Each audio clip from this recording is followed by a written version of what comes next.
नमस्कार, आप देख रहे हैं न्यूज़ 24। आपके साथ मैं हूं रवि ठाकुर। यूपी विधानसभा में आज एक बार फिर, जी हां, यूपी विधानसभा में आज एक बार फिर अखिलेश यादव और सीएम योगी आदित्यनाथ आमने सामने हुए। सीएम योगी ने चौधरी चरण सिंह को भारत रत्न देने पर सपा पर तंज कसा और कहा कि कोई भी उनके साथ आने को तैयार नहीं, क्योंकि सभी जानते हैं कि पता नहीं कब कौन धोखा दे दे। जवाब में सदन में अखिलेश यादव ने कहा कि यह सरकार हर बार सबसे बड़ा बजट पेश करती है, लेकिन सरकार पैसा खर्च नहीं कर पाती और इनका बजट वैसा ही है जैसे बड़ा हुआ तो क्या हुआ, जैसे पेड़ खजूर। ये 24 का बजट आया ही है,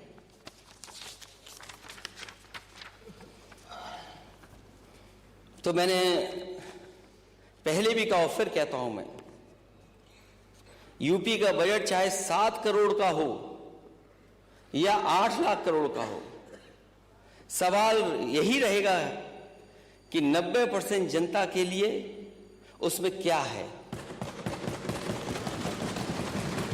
दरअसल भारतीय जनता पार्टी की नीति आम जनता के लिए नहीं है। वो 10% संपन्न लोगों के लिए 90% बजट रखती है और 90% जरूरतमंद जनता के लिए, केवल नापात्र के लिए 10% बजट रखती है।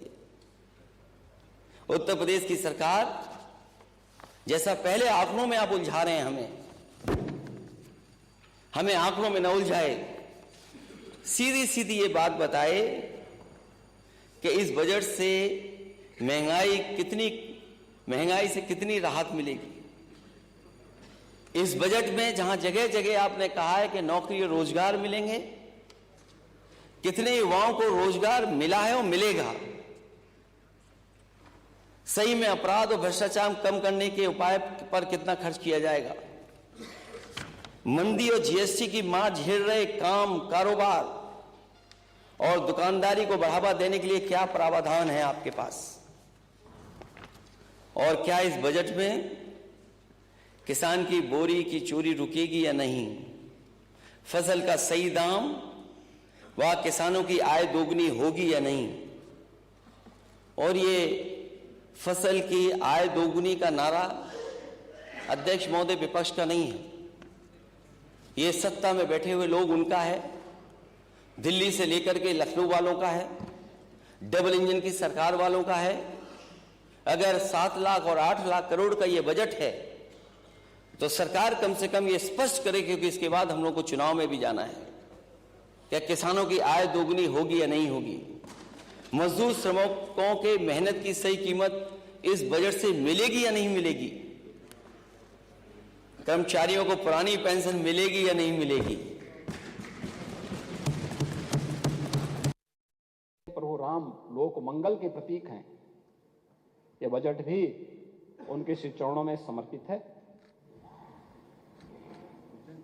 महोदय, अमृत काल के इस पहले बजट में राम राज्य की उन अवधारणाओं को साकार करने का पूरा प्रयास हुआ है। देश की सबसे बड़ी आबादी के राज्य में आर्थिक विकास की गति को तीव्र करने की दिशा से एक सर्वस्पर्शी, सर्वसमावेशी और लोक मंगल के साथ साथ उत्तर प्रदेश को समृद्धि की एक नई ऊंचाइयों तक पहुंचाने के लिए एक बेहतर रोड मैप के साथ इस बजट को इस सदन के सम्मुख प्रस्तुत किया गया है। बजट में अंत्योदय से एक विकसित अर्थव्यवस्था तक, इंफ्रास्ट्रक्चर से ईज ऑफ लिविंग तक, ईज ऑफ डूइंग बिजनेस से इन्वेस्टमेंट के ड्रीम डेस्टिनेशन तक, कृषि और किसान से लेकर के गरीब कल्याण तक, आस्था से लेकर अर्थव्यवस्था तक, शिक्षा और स्वास्थ्य से स्वस्थ और स्वावलंबन की ओर, संस्कृति से समृद्धि की ओर और महिला सशक्तिकरण के संकल्प को समावित करते हुए एक विकसित उत्तर प्रदेश के रूप में प्रस्तुत करने का एक बेहतर रोड मैप और उत्तर प्रदेश को उस मार्ग पर ले जाने के एक संकल्प के साथ ये बजट इस माननीय सदन में प्रस्तुत किया गया है। हालांकि नेता सदन ने वो 2 लाइनें तो सुन ली होंगी। बड़ा हुआ तो क्या हुआ जैसे पेड़ खजूर, बड़ा हुआ तो क्या हुआ जैसे पेड़ खजूर, पंछी को छाया नहीं फल लागे अति दूर। तो जब आप बजट इतना बड़ा दिखा रहे हैं, वो जमीन पे क्या दिख रहा है, जमीन पर कितना पहुंचा है? और झूठे दावों के दिखावटी प्रचार के लिए आपकी भाजपा सरकार ने कितना प्रावधान दिया है, कृपया इसकी मोटी फाइल जनता के सामने अलग से रखने का भी काम करें। क्योंकि आप $1 ट्रिलियन की इकोनॉमी का सपना देख रहे हैं,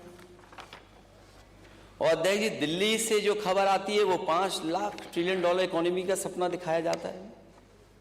तो आप उसके लिए ग्रोथ रेट कितनी रखेंगे, और वो ग्रोथ रेट बनाने के लिए आपने क्या रोड मैप तैयार किया है? डिप्ट इकोनॉमी में भी इनको संदेह है। उस पर हर्ष और गौरव होने की बजाय देश की आर्थिक महाशक्ति बनने पर, और याद रखना जो मैंने पहले कहा, मोदी जी के ही नेतृत्व में अगले 3 वर्ष में भारत दुनिया की तीसरी बड़ी अर्थव्यवस्था भी बनेगा। तीसरे कार्यकाल में तीसरी बड़ी अर्थव्यवस्था बनेगा। मुझे लगता है किसी को भी संदेह नहीं होना चाहिए, हर भारतवासी को गौरव की अनुभूति होनी चाहिए। $1 ट्रिलियन का रोड मैप क्या है, उस पर भी हम लोग आएंगे।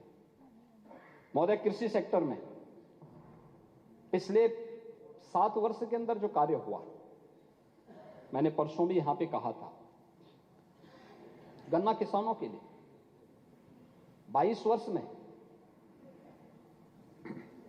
वर्ष में उत्तर प्रदेश के गन्ना किसानों को 2,03,000 करोड़ रुपए का कुल भुगतान हो पाया था।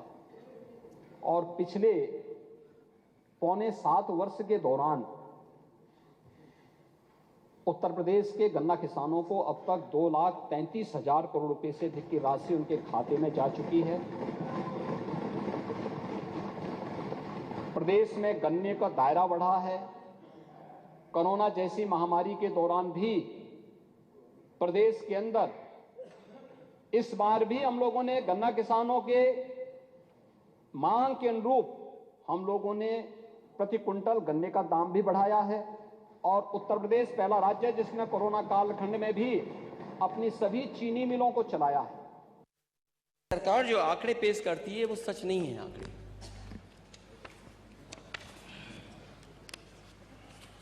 और बेरोजगारी का जो आंकड़ा है वो लगातार बढ़ता चला जा रहा है, और इतने बड़े पैमाने पे बेरोजगारी है कि अगर हम उसको देखें तो 90% से ज्यादा नौजवान आज घर बैठा है, उसके हाथ में नौकरी और रोजगार नहीं है। तो सरकार क्या कर रही है? अगर हम गवर्नर स्पीच पढ़ें और बजट की स्पीच पढ़ें, दोनों में एक ही बात लिखी गई है कि 40 लाख करोड़ का इन्वेस्टमेंट आ रहा है, 1 करोड़ से ज्यादा लोगों को नौकरी या रोजगार मिल रहे हैं। तो अगर गवर्नर स्पीच में आ रहा है तो इसका मतलब वो पिछला 1 साल जीरो था, और इसमें क्या तैयारी है जो ये साल लगभग जीरो हो जाएगा। तो 2 बजट हो गए, तीसरा बजट है सरकार का। तो आखिरकार जमीन पर क्या है? और माननीय मुख्यमंत्री जी कहते हैं बेरोजगारी दर 4% है, अतः नियंत्रण में है कहते हैं। मेरा निवेदन है सरकार से कि अगर ये आंकड़े ऐसा कर रहे हैं, दे रहे हैं, तो अपने आर्थिक सलाहकारों से राय ले लें जिससे स्पष्ट हो जाए कि अनएम्प्लॉयमेंट रेट की बजाय एम्प्लॉयमेंट रेट बेरोजगारी का सही सूचक है। कम से कम इस सरकार ये बताए कि बेरोजगारी का सही सूचक क्या है, अनएम्प्लॉयमेंट रेट या एम्प्लॉयमेंट रेट। अपने भाषण में जब जवाब दे सरकार तो ये बात कहे कि अनएम्प्लॉयमेंट का सही सूचक अनएम्प्लॉयमेंट रेट है कि एम्प्लॉयमेंट रेट है, और अनएम्प्लॉयमेंट रेट में केवल उन लोगों की संख्या ली जाती है जो काम करने के इच्छुक हों, और एम्प्लॉयमेंट रेट में पूरी संख्या ली जाती है।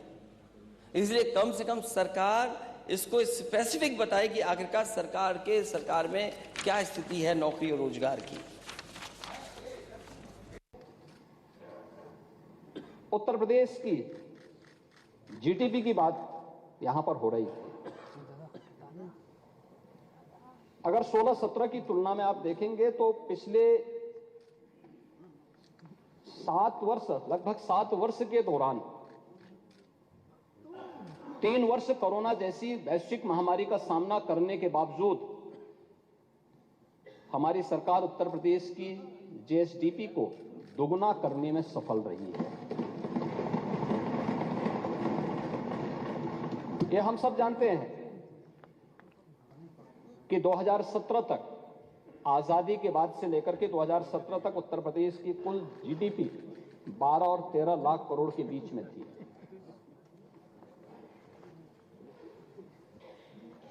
यानी 70 वर्ष लगे जितना उत्तर प्रदेश की इकोनॉमी को पहुंचने में, कोरोना जैसी महामारी का सफलतापूर्वक सामना करने के बावजूद मात्र 7 वर्ष में उससे दोगुना करने में हमने उत्तर प्रदेश की जीडीपी को दोगुना करने में सफलता प्राप्त की। किसान की आय दोगुनी की बात, क्या किसान की आय दोगुनी हो गई?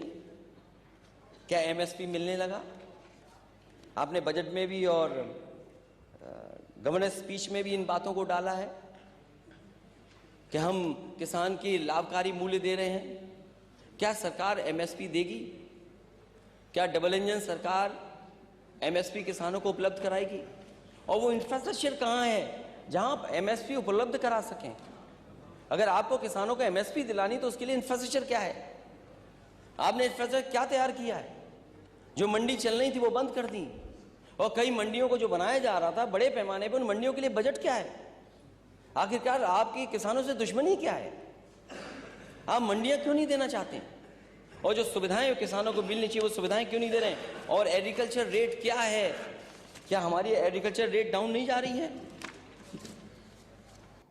मैं सोचता था कि अपने बजट भाषण में जब किसानों की बात आएगी तो नेता विरोधी दल अवश्य चौधरी साहब का स्मरण करेंगे, लेकिन बिगड़ी बात बने नहीं, लाख करो किन कोय, रहे मन फाटे दूध को, मथे न माखन हो। यह स्थिति आज उनकी हो चुकी है।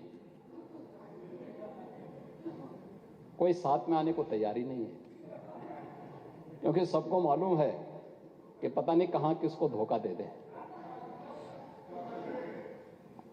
तो चाचा तो जानते ही थे कि इसलिए क्या होने जा रहा है।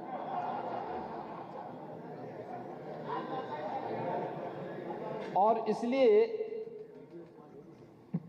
भाई पार्टी, नहीं हम लोग तो सम्मान देते हैं, हम सम्मान देते हैं, लेकिन कम से कम इन चीजों का उल्लेख करना चाहिए था। सदन के अंदर, सदन की प्रोसीडिंग का हिस्सा बनना चाहिए था। चौधरी साहब का सम्मान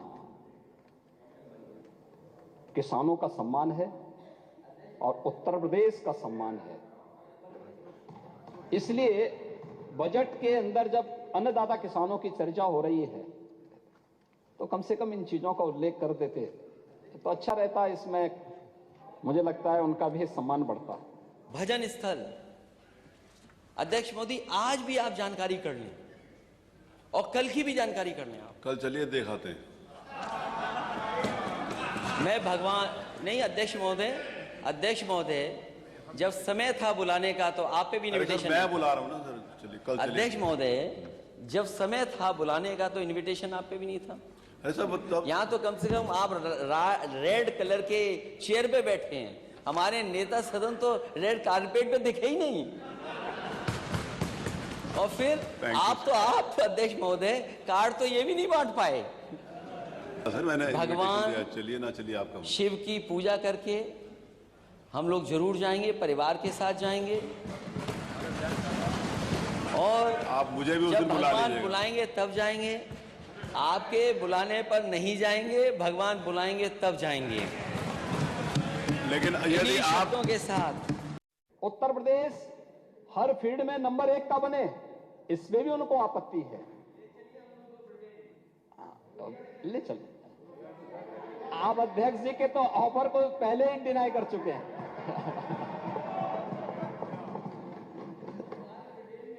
ओह, मैंने कहा ना, अध्यक्ष जी ने आपको एक आमंत्रण दिया, आपने उसको नकार दिया। और अयोध्या आप जाना नहीं चाहते, ब्रिटेन तो आप अक्सर जाते ही हैं, और आपके टिकट कौन बुक कराता है ये भी आपको पता है।